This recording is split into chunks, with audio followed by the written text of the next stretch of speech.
अरे तुम सब तब कहाँ मर गए थे जब ये देश का विभाजन हो रहा था, लाखों हिंदू मारे जा रहे थे। अभी पहलगाम में 26 मारे गए, तब कहाँ मर गए थे तब? ये ताकत उस समय क्यों नहीं दिखाई तुमने? अभी आपस में लड़ने के लिए ताकत है, घर में पाकिस्तान के साथ लड़के बताओ ना, तब पता पड़े तुम्हें, वहाँ जो लड़ो या करके आपस में घर में लड़े, बड़े बड़े बहादुर बन रहे हैं, एक लठ दिखा रहा है। लोग ब्राह्मणों को गाली देते हैं, अरे पहले पढ़ो तो सही।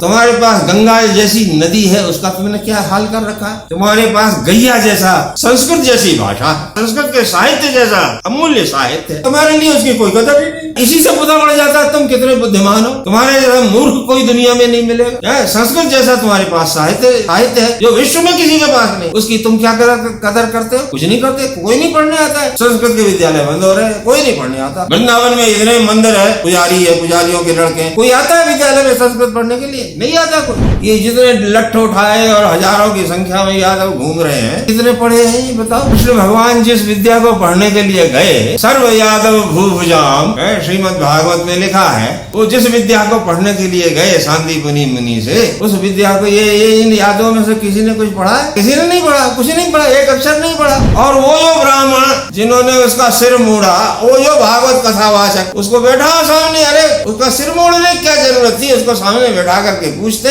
कि चल भागवत का श्लोक सुना। ये जितने भागवत कथावाचक हैं, इनको अगर बुला करके सामने बैठा करके इनसे भागवत पाठ भी करवा लो, अगर शुद्ध शुद्ध पाठ कर जाए तो बता देना, तो मैं मान जाऊंगा कि हाँ ये भागवत कथावाचक है। इनमें से कितने तो वो, अब मैं किस किस का नाम लूं? मैं नाम नहीं लूंगा, बेकार नाम लेने से क्या फायदा है। आप स्वयं परीक्षा कर लो। आए दिन वीडियो वायरल होते रहते, ये देखो कैसा बोल रहा है, ये देखो कैसा बोल रही है। आजकल भागवत कथा, उसका नाम रख देते भागवत कथा। बताओ ये सब क्यों हो रहा है? क्योंकि पढ़े लिखे हैं। बोले हमें पढ़ने लिखे की क्या जरूरत? अरे भाई जरूरत इसीलिए है कि ये जो संघर्ष हो रहा है, ये संघर्ष न हो, इसके लिए पढ़ने लिखने की जरूरत है। आप पढ़ते लिखते नहीं हो, यही तो समस्या है। कोई पढ़ता, संविधान संविधान तुमने पढ़ा है?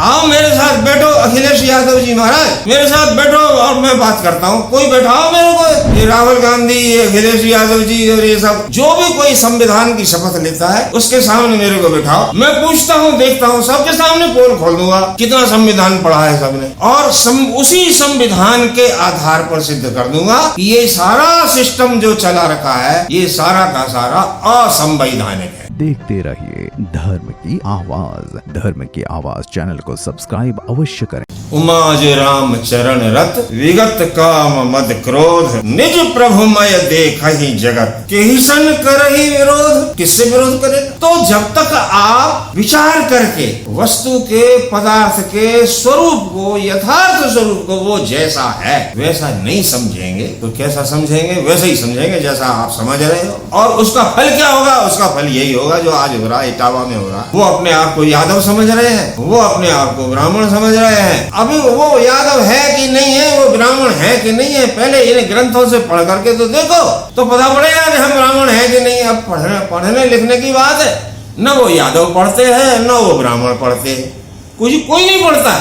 एक बार मैं धर्म संघ विद्यालय से आ रहा था और ये रमण रेती की पुलिस चौकी है, उसके पास में वो पंडित लोग बैठे रहते हैं। मैं आ रहा था पैदल, तो यहाँ के वृंदावन के जो नवयुवक पंडित हैं बैठे थे, उन्होंने समझा मैं कोई परदेसी हूँ, तो मेरे को बुलाया, सुनो इधर आओ। तो मैं चला गया पास। मैंने कहा जी कहाँ से आए हो? मैंने कहा भैया मैं कहीं से नहीं आया हूँ, मैं तो यहीं वृंदावन में यहीं रहता हूँ। यहाँ के लगाओ तो ना आओ, तो तुम ऐसे बोले। मैंने आप यहाँ के लगते तो हो नहीं, आपकी भाषा बता रही है आप यहाँ के नहीं लगते। तो मैंने सोचा कि ये ब्रज भाषा ठेठ ब्रज भाषा बोल रहा है और मैं ठेठ हिंदी बोल रहा हूँ, तो मैं इसको यहाँ का लगता नहीं हूँ, ये कुछ पढ़ा लिखा तो होगा नहीं। तो मैंने पूछा उससे कि तुम कितना पढ़े लिखे हो? तो उसने कहा कि अरे हम ब्रजवासी हैं, हमें पढ़ने लिखने की जरूरत कहाँ है, ऐसा बोला।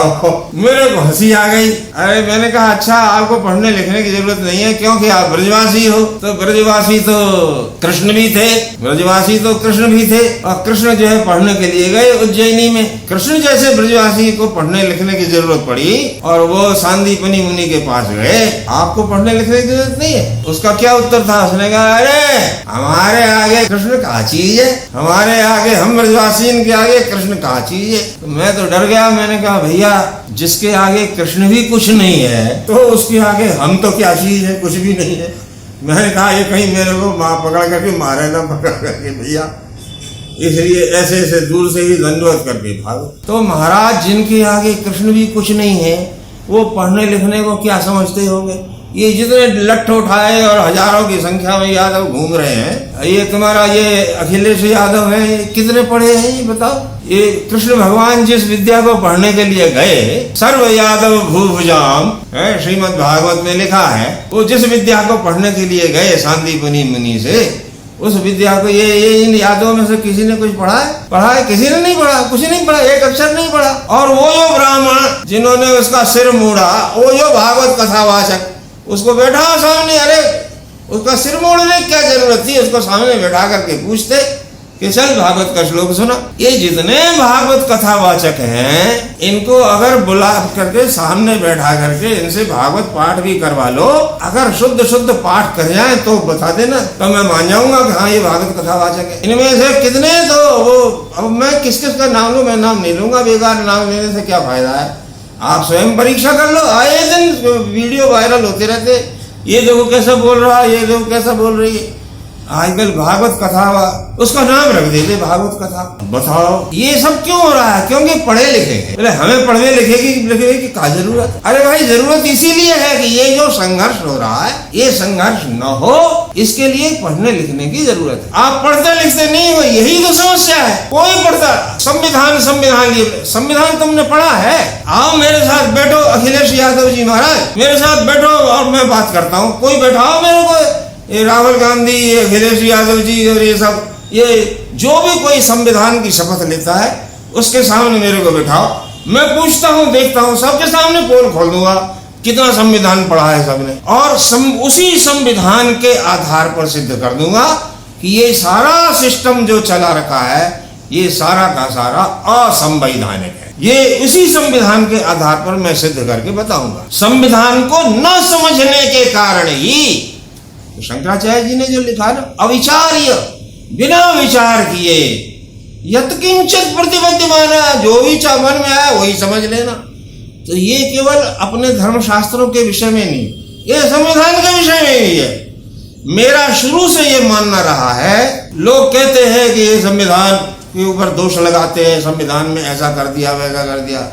अरे मैंने कहा कि जैसा है वैसा, केवल उसका अर्थ समझ लो, उसी से तुम्हारा काम निकल जाएगा। अपना काम, अपना जो उद्देश्य है, अपना लक्ष्य है, उसकी प्राप्ति उसी से हो जाएगी। संविधान में जो कुछ है उसका सही सही अर्थ समझ। अविचार, बिना विचार किए आपने कुछ का कुछ समझ लिया। अब मुश्किल यह है कि इस देश में जो बड़े बड़े विद्वान हैं वो शांत बैठे, चुप बैठे, वो इन सब में दखल देना नहीं चाहते, इसलिए शांत चुपचाप बैठे हुए हैं। ऐसा नहीं है कि इस देश में पढ़े लिखे विद्वानों की कमी है।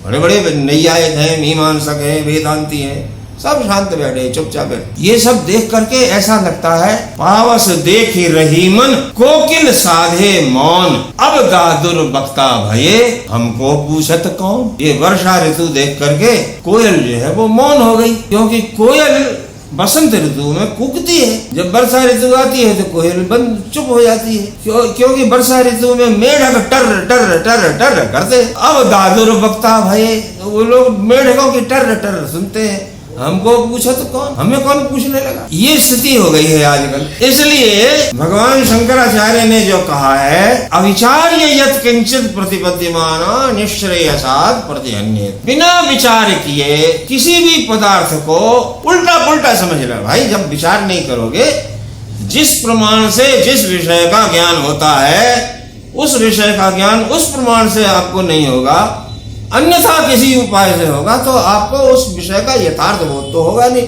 उल्टा पुल्टा बोध होगा।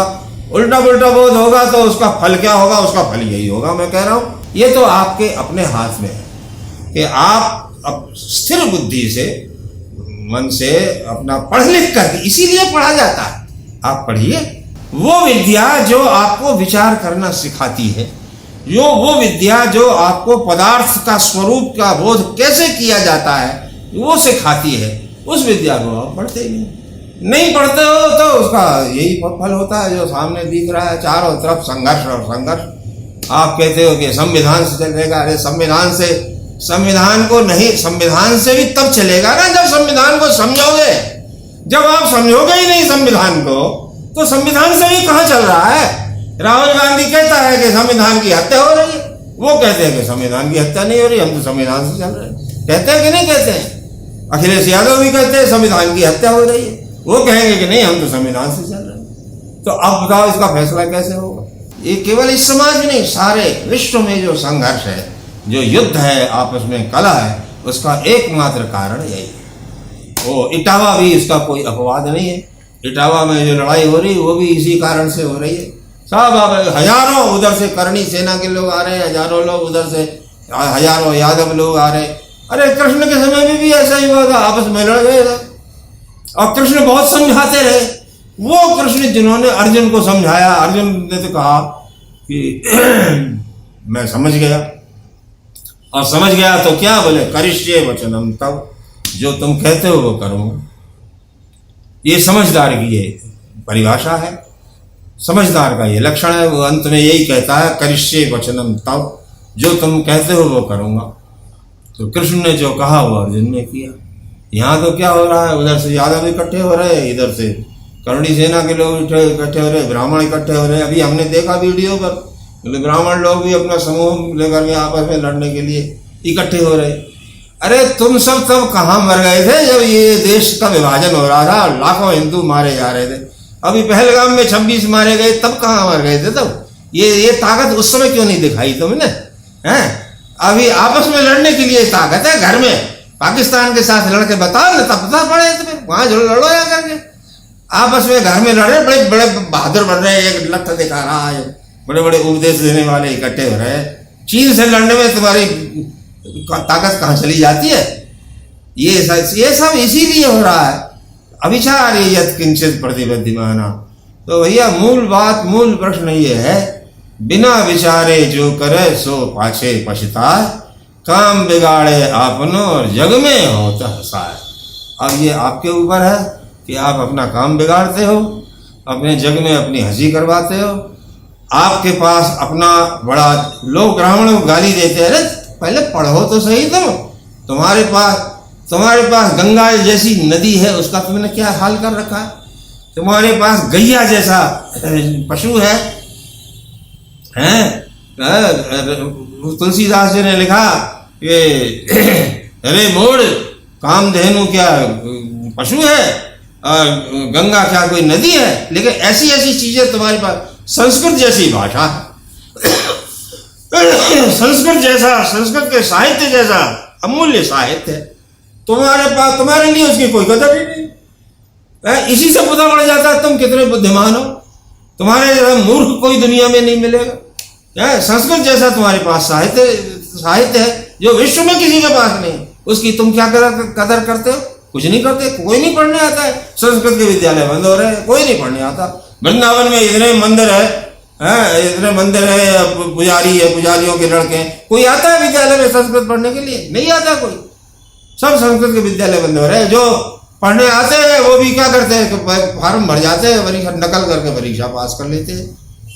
तो मूल बात ये है कि अविचार ये यत् किंचित प्रतिबद्धमाना, बिना विचार किए किसी भी विषय को उल्टा पुल्टा जो मन में आए वैसा समझ लेना विश्व की सारी समस्याओं की एकमात्र जड़ यही है। मैं केवल अपेक्षा ही कर सकता हूँ। मैं जानता हूँ मेरी बात को सुनेगा तो है नहीं। देखते रहिए धर्म की आवाज। धर्म की आवाज चैनल को सब्सक्राइब अवश्य करें।